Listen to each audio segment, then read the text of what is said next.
como lo adelantamos, está con nosotros Ariel Umpierres. ¿Cómo estás, Ariel? Bienvenido. ¿Qué tal? Buenas tardes. Bienvenido, Ariel.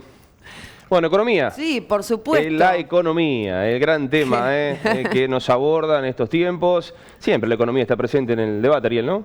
Exactamente, sí. En este caso lo que nos trae es un informe, el informe semestral que hace el Banco Mundial, que acaba de ser publicado, en el cual dice que la economía del mundo va a crecer en este 2021.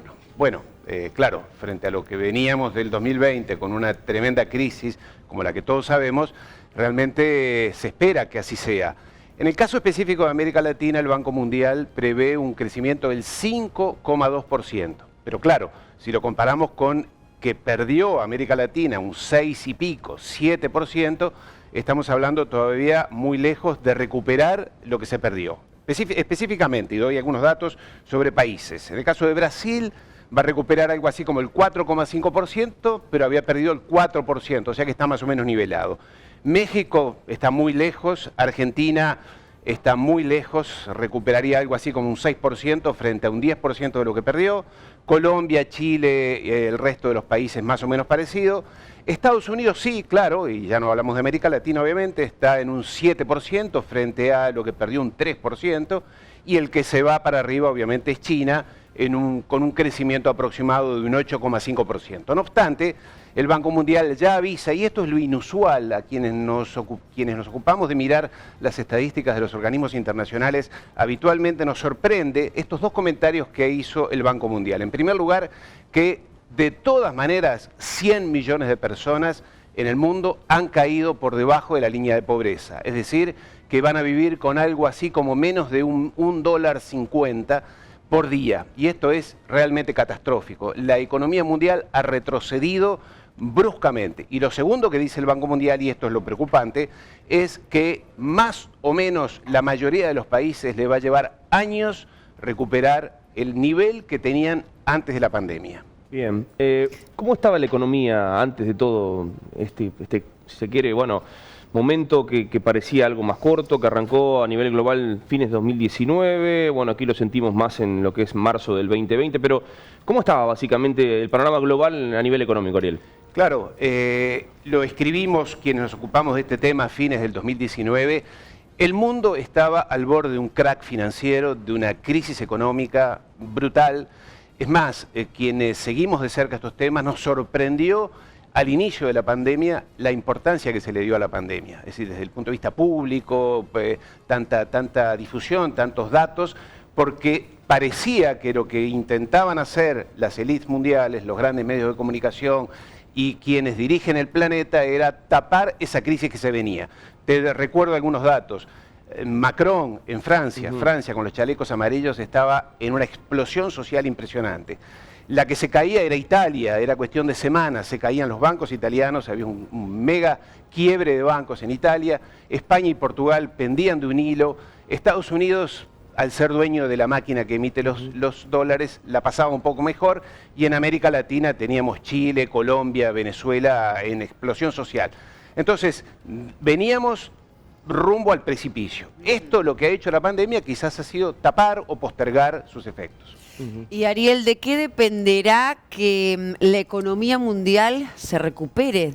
¿Qué va a pasar con eso? Bueno, todo el mundo está pendiente obviamente de las vacunas. El tema son las vacunas y se hace una expectativa enorme con respecto a las vacunas.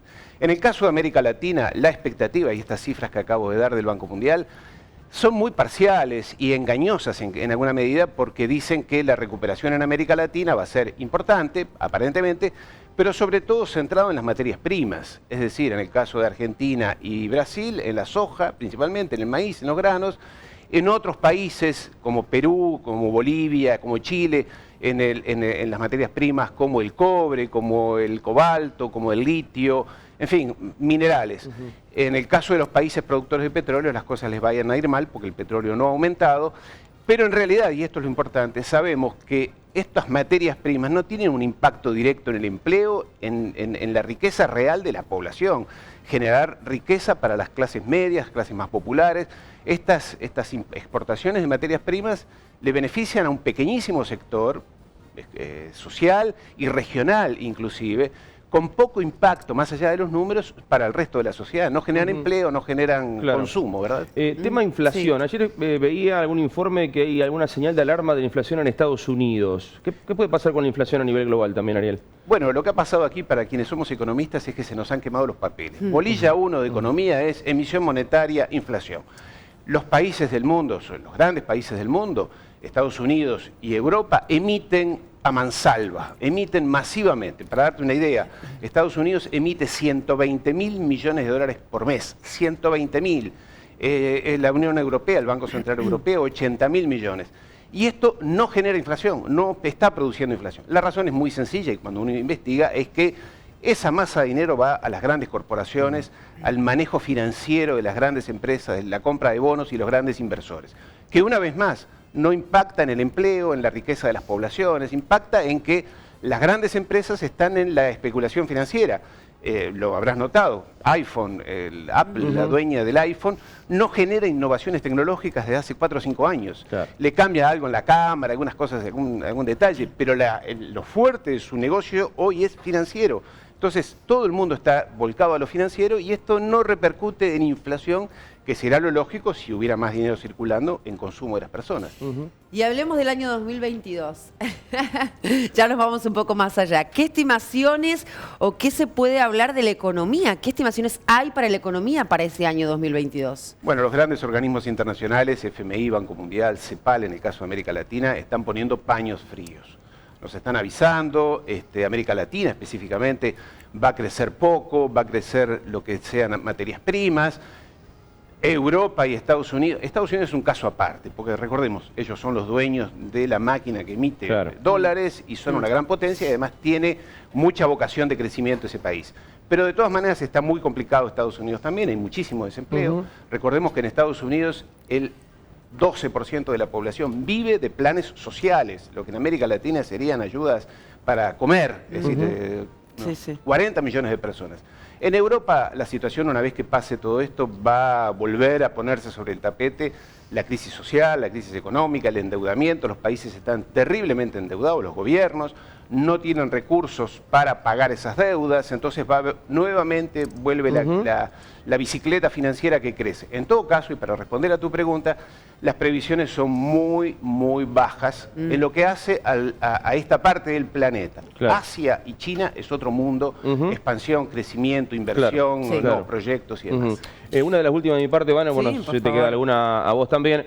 Tema consumo, hábitos. Hemos cambiado, bueno, uno sin saber demasiado parece que sí, ¿no? Pero bueno, ¿cuál es el análisis que se hace también a nivel global, no? Es interesante esa pregunta porque, claro, ya sabemos todos que esto nos ha traído cambios en nuestras costumbres de comprar por Internet, de interactuar por Internet, de estudiar por Internet, en fin. Y esto ha repercutido también en los hábitos, sobre todo en las sociedades más desarrolladas o los sectores con nivel de consumo mejor o más alto, en que ya las personas están buscando un consumo más selectivo, productos de mejor calidad. Por ejemplo, en el caso de alimentos, en los países desarrollados ya nadie quiere consumir productos con hormonas o con antibióticos. Hablo de leche, hablo de carne, hablo de verduras, muy procesadas, muy industrializadas.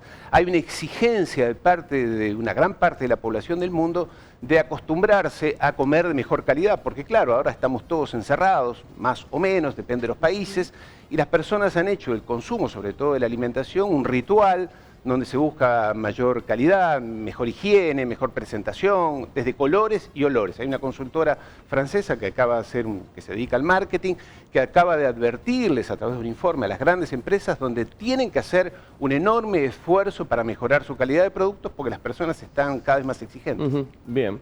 Sí, la verdad que es muy interesante siempre hablar de la economía, de todo lo que está pasando, la verdad que... Lo que ha generado esta irrupción, ¿no? Por favor, qué de cambios, qué de movimientos, es increíble. Ariel, como siempre, gracias por traernos aquí a este Noticiero Regional Cooperativo toda la información del mundo y sobre todo lo que nos interesa. Claro que sí. Gracias.